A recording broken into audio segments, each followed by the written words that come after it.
Hello friends, स्वागत है आपका हमारे यूट्यूब चैनल 248 नॉट आउट में। मैं हूं आपका दोस्त सुमित और आज का हमारा टॉपिक है इंडियन क्रिकेट का लाडला केएल राहुल। अब आप सब ये सोच रहे होंगे कि हम केएल राहुल को इंडियन क्रिकेट का लाडला क्यों कह रहे हैं। अभी आप देखेंगे उनके T20 इंटरनेशनल के स्टैट्स जो कि काफ़ी इंप्रेसिव स्टैट्स हैं।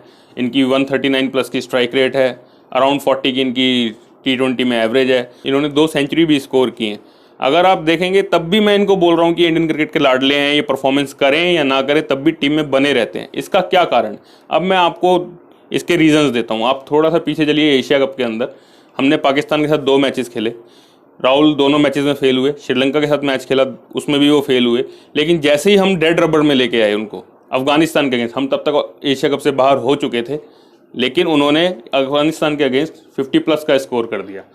क्योंकि वो जैसे ही डेड रबर होगा या वीक ओपोनेंट होगा वो रन पे रन ठोकते हैं, लेकिन जैसे ही क्रूशल मैच होगा या अगेंस्ट अच्छी टीम के अगेंस्ट मैच होगा तो वो वहाँ पर वो फेल हो रहे हैं। ये उनका पिछले 2 से 3 साल में ये रिकॉर्ड उनका चल रहा है। आप खुद भी दिखेंगे, हम आपको बताएंगे कि कैसे ये हो रहा है। थोड़ा सा मैं आपको और पीछे लेके चलता हूँ। अगर आप जाएंगे 21 T20 वर्ल्ड कप के अंदर जो कि लास्ट ईयर हुआ था, उसमें आप देखेंगे हमारे टोटल 5 मैचेस थे और हम फर्स्ट राउंड में ही बाहर हुए थे। पहला मैच हमारा पाकिस्तान के साथ था, वहाँ पर वो फेल हुए। दूसरा मैच हमारा न्यूजीलैंड के साथ था, वो वहाँ भी फेल हुए। हम टूर्नामेंट से ऑलमोस्ट आउट हो चुके थे और बाकी के 3 मैचेस हमारे या तो एसोसिएट नेशंस के साथ थे या हमारे वीक टीम के अगेंस्ट थे। उन तीनों ही मैचेस में जो बाकी बचे हुए थे, भाई ने ज़बरदस्त परफॉर्मेंस दी। कोई ना आव देखा ना था और उसने खूब ताबड़तोड़ बल्लेबाजी करी। तो यही उनका एक कारण है कि वो जैसे ही उनके ऊपर से प्रेशर हटता है टीम को जिताने का, वो अलग लेवल पे परफॉर्म करते हैं। तो इसी वजह से मेरे एनालिसिस ये कहते हैं कि वो अपने प्लेस के लिए या अपनी इंडिविजुअल परफॉर्मेंस के लिए ज़्यादा फोकस रहते हैं और टीम की परफॉर्मेंस का ध्यान कम रहता है। मैं थोड़ा और आपको आईपीएल के अंदर लेके चलता हूँ। पिछले 2 से 3 सीजन में वो ऑलमोस्ट 3 साल से शायद कैप्टनसी कर रहे हैं। किंग्स 11 पंजाब की कर रहे थे और इस सीजन उन्होंने लखनऊ सुपर जायंट्स की भी करी और वो हर बार टॉप 3 रन गेटर्स में भी रहे हैं और 1-2 बार उन्होंने ऑरेंज कैप भी जीती है।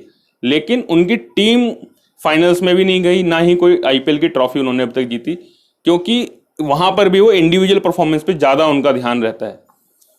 तो इस वजह से क्या होता है कि वो इम्पैक्टफुल इनिंग नहीं खेल पाते हैं। वो रन्स तो स्कोर कर रहे हैं, लेकिन उनकी वो इम्पैक्टफुल इनिंग्स जो होती हैं, जो शायद 70 रन की इनिंग भी वो इम्पैक्ट नहीं डाल सकती, कभी कभी वो 30 से 40 रन की इनिंग भी इम्पैक्ट डाल देती है, वो इनिंग वो नहीं खेल पा रहे हैं। इसका कारण क्या है, लेकिन वैसा क्यों कर रहे हैं? क्योंकि जो उनका ये रिकॉर्ड है वो 2018 तक बहुत ही सुपर्ब रिकॉर्ड रहा था। उनके दोनों सेंचुरीज हैं, वो दोनों ही सेंचुरीज 2018 में या उससे पहले आई थी। एक उन्होंने वेस्ट इंडीज़ के अगेंस्ट की और दूसरी सेंचुरी उनकी थी इंग्लैंड के अगेंस्ट 2018 में। अब आप कह रहे होंगे कि हमने इनको लाडला क्यों कहा। उसका जो शुरुआत जो हुई वो हुई 2018 में टेस्ट टूर के अंदर, जहाँ पे इंडिया ने इंग्लैंड के साथ 5 टेस्ट मैचेस खेले और 9 मैचेस में 9 इनिंग्स में वो फेल हुए। और 10वीं इनिंग जब बिल्कुल टेस्ट की इनिंग लास्ट थी, कहीं ना कहीं ये प्रिडिक्शन ऑलरेडी हो चुकी थी कि केएल राहुल अब टीम में नहीं रहेंगे, उनका प्लेस ऑलरेडी जा चुका है, स्टोर के बाद वो नहीं खेलेंगे। सडनली हमारे पास 450 से ऊपर का टारगेट चेस करना था और भाई ने 149 रन ठोक दिए। अब वो अगले टूर के लिए फिर पक्का हो गए। फिर वो ऑस्ट्रेलिया गए, वहाँ 2 टेस्ट मैचेस खेले, कुछ भी परफॉर्म नहीं किया। फिर उनकी जगह मयंक अग्रवाल को लाए गए।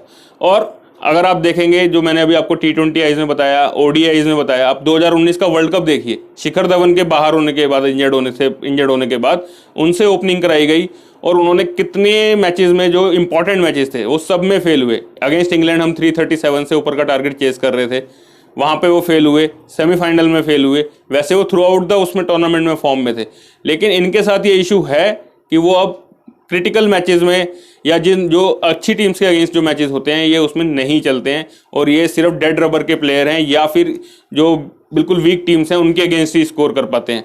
तो क्या आप हमारे से सहमत हैं? अगर आप सहमत हैं तो अपनी राय शेयर कीजिए कमेंट सेक्शन में। Thanks for watching 248 not out.